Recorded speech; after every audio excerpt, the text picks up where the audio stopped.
Hello and welcome, everyone. Thank you for joining us today. I'm Emma, and with me is Max. We're so excited to be here to help you learn English. And today, we're talking about how you can use conversations to learn English faster. That's right, Emma. Conversations are such a powerful way to learn English. They're not just about words and sentences. When you talk with others, you also learn how people express themselves in real life. It's like learning English in the same way you learned your first language, by talking and listening.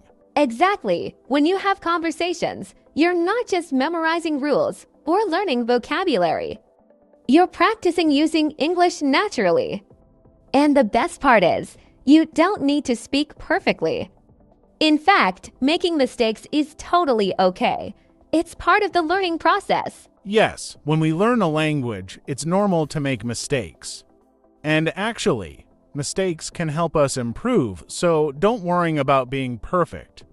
Just focus on trying your best to communicate. Even small conversations can help you improve a lot. Let's talk about how people can get started with conversations even if they're a bit nervous. Good idea, Max. If you're new to speaking English, start with short conversations. It can be as simple as saying hello or asking someone how they're doing. For example, when you go to a coffee shop, you could say, "Hi, how's your day going?" Or "Can I have a coffee, please?" Yes, that's a great way to start. Short phrases like these are very useful and they help you feel more comfortable speaking. And the more you try, the easier it becomes. Remember, you're learning every time you speak. Even simple words are powerful. Absolutely, Max. And for those of you listening, here's a tip. Find people who want to help you practice. Maybe a friend, family member, or even an online language partner. Just practicing a few minutes a day can make a big difference. That's a great point, Emma, and when you're practicing, don't feel shy about asking questions.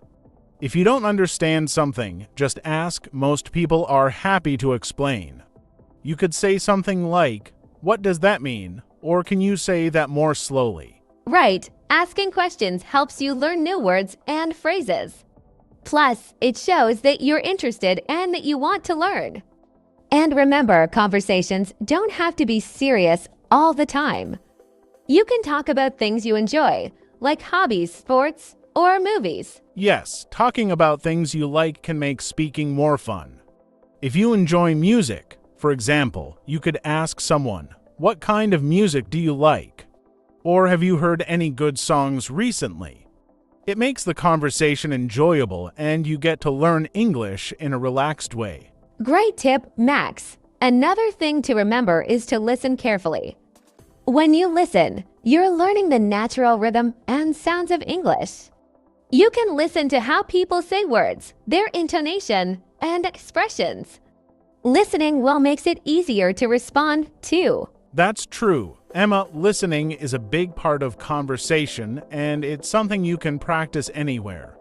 You can listen to English on TV, YouTube, or even while watching movies. The more you hear, the more comfortable you'll feel speaking. And let's not forget, don't be afraid to copy what you hear. I don't mean copying someone's words exactly, but if you hear a good phrase or expression, try using it yourself. It's a great way to learn new ways of speaking. That's a great suggestion. When you copy phrases, you're learning how native speakers put words together. This helps you sound more natural, and soon you'll have your own set of English phrases that you're comfortable using in conversations. Yes, and that's the goal. We want you to feel comfortable and confident when you speak. Remember, everyone learns at their own pace, so take it step by step. Even 5 minutes of speaking each day can help you a lot. Absolutely, and speaking of steps, another helpful thing to do is to repeat simple conversations.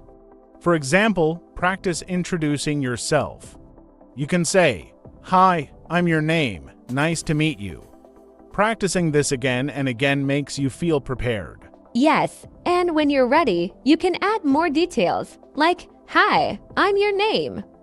I'm from your country, And I love learning languages. Small additions make conversations interesting and help you learn more vocabulary. Exactly, Emma. So, to everyone listening, don't feel that you need to have long conversations right away.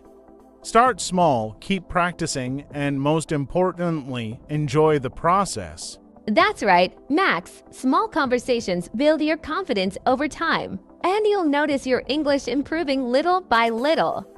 Just remember to keep trying, keep listening, and don't give up. So true. Emma, this journey takes time, but every step brings you closer to fluency. Now, let's talk more about how you can build confidence and improve your English through conversations. One thing that's super helpful is to practice in a way that feels comfortable for you. Maybe you don't want to start with talking to someone face to face. That's okay. There are lots of other ways to practice speaking. Absolutely, Emma. One great way to practice is by talking to yourself. I know it sounds a bit funny, but speaking out loud, even when you're alone, helps you get used to forming sentences and hearing your own voice in English. Yes, you could describe what you're doing, like, I'm making coffee, or I'm reading a book. It may feel strange at first, but the more you do it, the more natural it becomes. This type of practice can help you feel more confident when you do speak with others. And here's a fun idea: you can even use a mirror when you talk to yourself. When you look at yourself, it can feel like you're having a conversation with another person.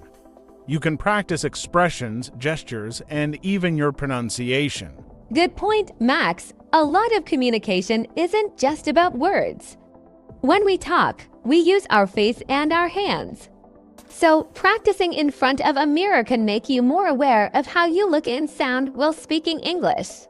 And this awareness helps you feel more comfortable in real conversations. Right. Another way to practice is by watching movies or TV shows with English subtitles. When you hear a line that sounds interesting or useful, pause and repeat it out loud.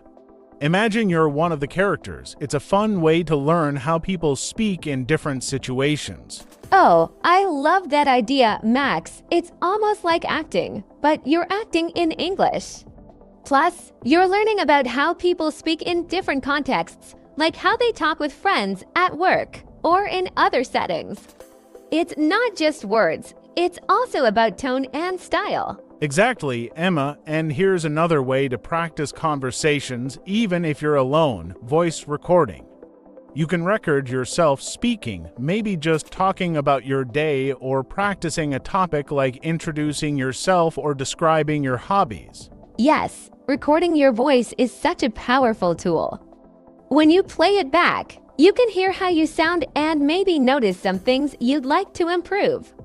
You might think, oh, I want to say that word more clearly, or I can add a pause there. And don't worry if it feels a bit strange at first.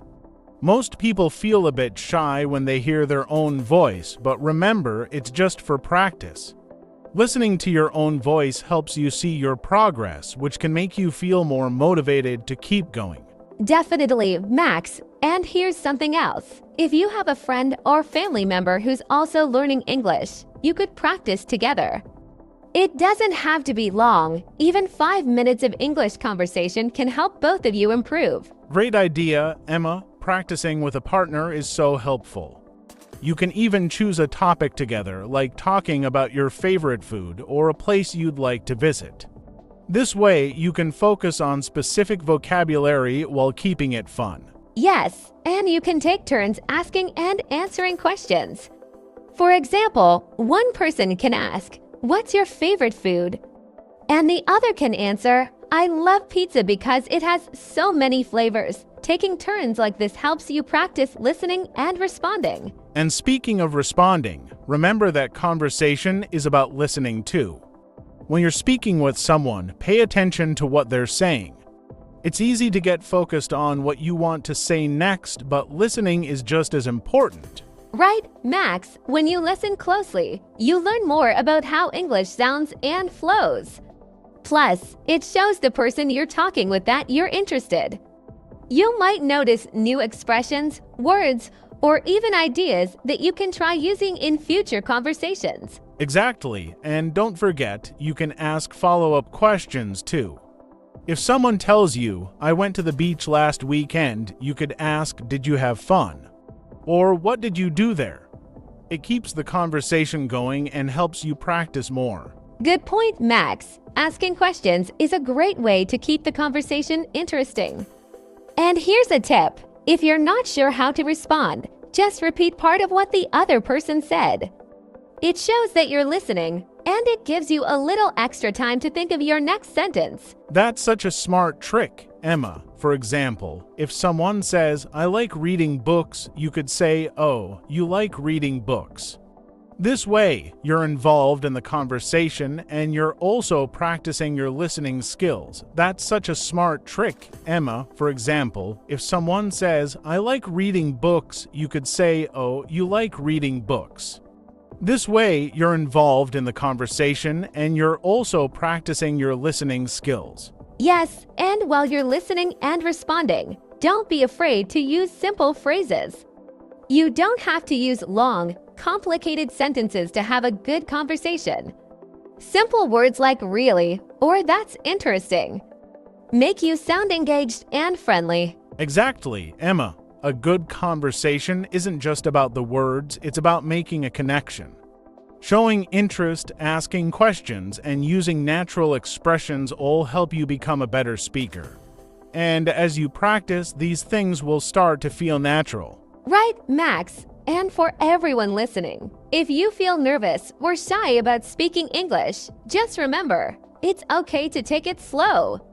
You're learning something new, and every time you practice, you're getting better. Just be kind to yourself and enjoy the process. Yes, enjoy the journey. Learning English is a big achievement, and even the small steps count. Try not to worry too much about mistakes or what others think. Focus on your progress and remember that learning a language takes time. And keep in mind, every conversation you have is practice. Whether it's a quick hello or a longer chat with a friend, it all helps. Even listening to others talk is good practice for your listening skills. Absolutely, Emma. Every conversation is a step forward. Just remember to keep speaking, listening, and trying new things. The more you practice, the more confident you'll become. Now that we've talked about starting conversations and building confidence, let's dive into some specific strategies for making your conversations more effective and enjoyable. One really helpful strategy is to learn a few conversation starters. These are questions or topics that make it easy to begin a chat with someone. That's a great idea, Emma. Conversation starters can be simple questions that everyone can answer, like, how was your day? Or what do you like to do in your free time? These are great because they let people talk about themselves and it gives you a chance to listen and learn. Right, and you don't need to memorize a huge list. Just a few good ones can make you feel more confident. For example, if you're at a social event, you could ask, have you been here before? Or if you're meeting someone for the first time, you could say, how do you know our host? Simple questions can lead to interesting conversations. Exactly, Emma, and here's a tip. If you feel a bit nervous about conversation, try practicing your conversation starters on your own. Say them out loud a few times. That way, when you're actually talking with someone, it feels easier because you've already practiced. Great tip, Max. And once the conversation has started, remember to keep things positive. People enjoy talking about things they like or things that make them happy. So if the conversation goes in that direction, it can make the chat more enjoyable for both of you. That's so true, Emma, and positivity helps people feel more comfortable. If someone says, I love going to the beach, you could say, oh, that sounds amazing. What do you like about it? Responding with enthusiasm can make the conversation flow naturally. Exactly. And speaking of flowing naturally, it's good to remember that it's okay to have pauses. Sometimes we feel we need to keep talking nonstop, but a little silence is okay. Pauses give you time to think about your response, and they also make the conversation feel more relaxed. Yes, that's an important point, Emma. Pauses are completely normal. In fact, they can help the other person feel like they have more space to talk.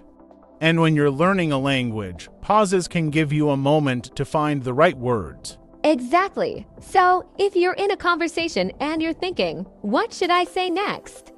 Just take a breath and relax. It's natural. And you can always use simple phrases to fill a pause, like let me think or that's interesting. These small phrases help you sound natural while giving you a moment to decide what to say. That's a great point, Emma, and speaking of filling pauses, let's talk about using connecting words to make your sentences flow. Words like and, but, and because help you link ideas and keep the conversation going smoothly. Yes, for example, if someone asks, what did you do this weekend? Instead of just saying, I went to the park, you can say, I went to the park, and I had a picnic with my friends. Adding a bit more detail makes your answer sound complete and keeps the conversation interesting. Exactly, Emma, and the more details you add, the more the other person has to respond to. It doesn't have to be complicated, even small details can help. If you say, I had a picnic with my friends and we played games, it gives the other person a chance to ask, what games did you play? That's a great example, Max. And let's talk about another useful tip, practicing active listening. Active listening means showing that you're really paying attention. You can do this by nodding, smiling, or using small phrases like I see or that's nice. This makes the other person feel valued and keeps the conversation enjoyable. Yes, active listening is so important. It shows that you're engaged and interested, which makes the other person want to keep talking. And if you're unsure of something, don't be afraid to ask for clarification. You can say, can you explain that again? Or what does that mean? It's a great way to learn new vocabulary. Absolutely, and don't forget that it's perfectly fine to make mistakes. If you say something wrong, just correct yourself and keep going. Mistakes are natural, and they're part of learning. People will understand, and they often appreciate the effort you're making. Right, Emma, and often people will actually help you if you make a mistake. They might gently correct you, or they might repeat what you said but in a different way. This gives you a chance to learn without feeling embarrassed. Definitely, Max, learning through conversation is about enjoying the process and learning little by little. And here's another tip. Try to practice in different situations. For example, practice ordering food at a restaurant, asking for directions, or even chatting with a neighbor. The more variety, the more confident you'll feel. That's a great idea, Emma. Different situations teach you different types of language. When you're ordering food, you learn how to be polite and clear. When you're asking for directions, you practice understanding and following instructions. Each type of conversation builds different skills. Exactly, Max. And let's not forget that you can also learn from observing other people's conversations. If you're at a cafe or on a bus, listen to how people speak to each other. Notice their expressions, tone, and the words they choose. Good point, Emma. Observing conversations is a great way to pick up new words and phrases. And you can even make notes of things you hear that sound interesting. Later, you can look up these phrases or practice them on your own. Yes, taking notes helps you remember things you want to use in your own conversations. And here's one last tip. Don't be afraid to set small goals. You don't have to become fluent overnight. Maybe you can set a goal to practice speaking for 10 minutes each day, or to learn a few new phrases each week. Great advice, Emma. Small goals keep you motivated and make learning feel more manageable. For example, you could aim to use one new word each day in a conversation. It's a simple goal, but it adds up over time. Exactly. Each small step brings you closer to fluency. Remember, every conversation is a chance to learn and improve. Just keep practicing, stay patient, and most importantly, enjoy the journey. Well said, Emma, and everyone listening. We hope you found these tips helpful. Conversation really is one of the best ways to learn, so don't be afraid to give it a try. Yes, thank you all for joining us today. We hope you feel more ready to start having English conversations. Remember, you're doing a great job just by listening and practicing. And don't forget to subscribe to our channel. That way, you'll never miss an episode. Also, please share this podcast with your family and friends who are learning English. Thanks again, everyone. Keep practicing, stay positive, and we'll see you next time. Goodbye. Goodbye, everyone.